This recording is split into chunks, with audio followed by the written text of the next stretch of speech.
Constitutional carry. What's it even mean? What does it not mean?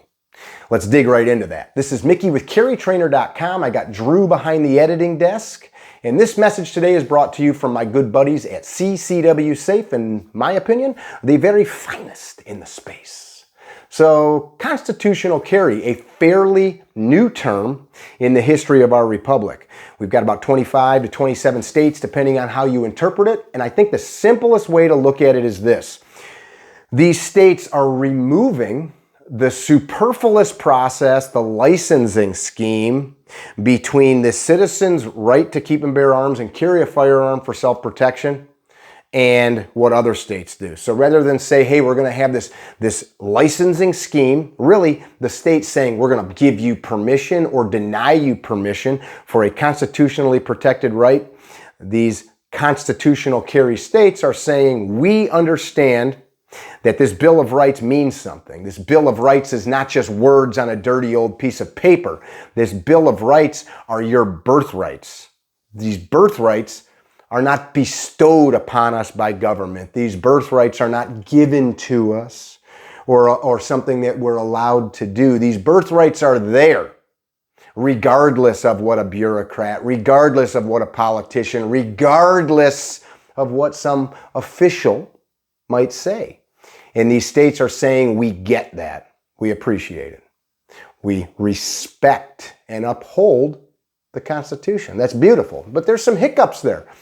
It doesn't mean the same thing in every place, nor do those states always extend that protection to every citizen of the country. It might just be the residents in that state. So let's look at it this way. Constitutional carry, beautiful. More important, or just as important, let's look at it that way. It's your responsibility, your duty to know and understand all the laws that might affect you as far as the ownership, the transportation, the storage, the transfer, meaning to sell or to give or to loan a firearm. Of course, the discharge of a gun, be it target practice, sporting purposes, hunting, or self-defense. It's your job to know all the laws and the patchwork of the laws that come together on a federal level, the state level that you reside in or where you travel to, and of course, a local level, county, municipal, even township. There might be a patchwork of laws. Did you know that you might be out hunting, let's say the muzzle loader season or a shotgun season for deer? In certain areas, mine for example, if I'm out for shotgun season and I have a center fire pistol on me, I have state laws that cover the concealing of that pistol. But there are DNR laws, Department of Natural Resources laws, hunting regulations that say that I might not be able to have that pistol on me while I am out in a shotgun hunting scenario. It's your job to know that. Ignorance has never and will never be a good course of action, and ignorance is most definitely not a legal defense. What do I mean by that? Well, if I'm out driving and I get pulled over for speeding and the cop says, sir, do you know how fast you were going? And I say, no, man, I don't know. And he says, well, you were going 20 miles an hour over the speed limit. I go, no big deal, man. I didn't know what the speed limit was. It's not a course of action. If I go before the judge and I say, throw this speeding ticket out because I didn't know what the speed limit was, Your Honor, the judge is going to be like, you're an idiot. Fine, whatever the punishment might be. The same is true for firearm laws. Ignorance is not a course of action. Many times we get frustrated though and we say these laws are onerous. There's too many. There's too much. That might be the case. Being upset or frustrated with it doesn't change that those laws exist. So we've got two responsibilities. One, know and understand the law, abide by them. Two, if you don't like the law, utilize your citizenship to change it through the voting process, through the election process. Perhaps you're going to run for some office yourself. Perhaps you can support somebody who's running for office or who is in office that supports good citizenship and the protection of our fundamental rights. Right now, this country is a hotbed, a boiling cauldron of lava when it comes to any of these types of topics. You could go from one part of town to another, one part of a state to another, one part of the country to another, and you're going to find people that have polar opposite viewpoints. And you have states like my state of Illinois, state of Washington, and many others that are working hard to strip you and me of our constitutionally protected rights. It's our job to push back against that. It's a culture war.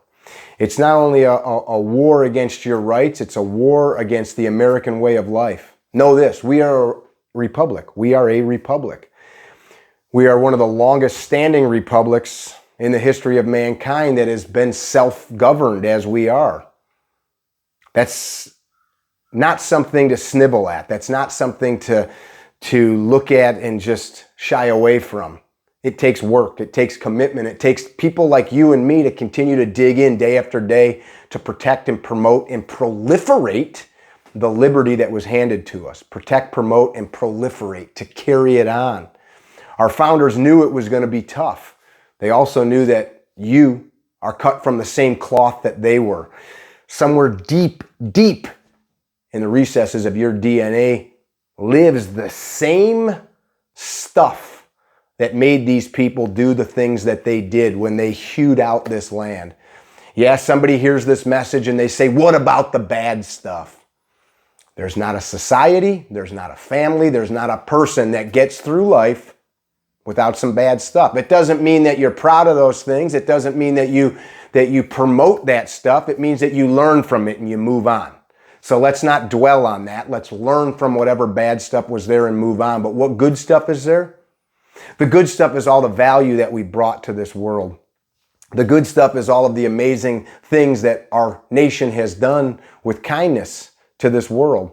The good stuff, all protected by these fundamental rights enshrined in our Bill of Rights.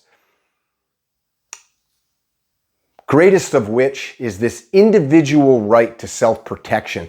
This concept that our individual right to life is so great that I can have this ultimate right of self-defense to use a great level of force against somebody that might try to strip me of this most precious thing, the spark of life. There are those that think that your life is not worth it, that your family's life is not worth it, that your loved one's life is not worth it. But it is. And it is your responsibility to pass on that love and that appreciation for it. It's not about shooting guns, nor is it even about self-protection itself, but it comes down to this fundamental value of life.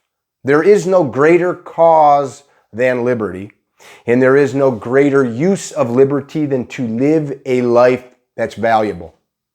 Emerson said, the purpose of life isn't to be happy, but to be of value to others. Go look that whole quote up. It's wonderful. I hope that this short chat was helpful to you. The constitutional carry states are wonderful and they're expanding. Do go out and dig into what that means in each individual state. Do understand that there is a patchwork of laws and it can be daunting. Do understand that it is your right to know these things. And you're smart. You can dig in and you can get it done. There are some great resources out there. My friends at concealedcarry.com have a great book that you can buy and throw in the back seat of your car. They have an app as well, so you can look at this stuff on the fly. Check out my buddies at ccwsafe.com. As I said at the beginning of the video, I do believe they are the best in the space. Send me a message if you want to know why. Yes, we have a code for them. Shoot me a private message and I'll get you that code. There's also one on carrytrainer.com. It'll save you some bucks. Be well. Don't be dickheads. Tell somebody you love them. Know and understand the law. Be well.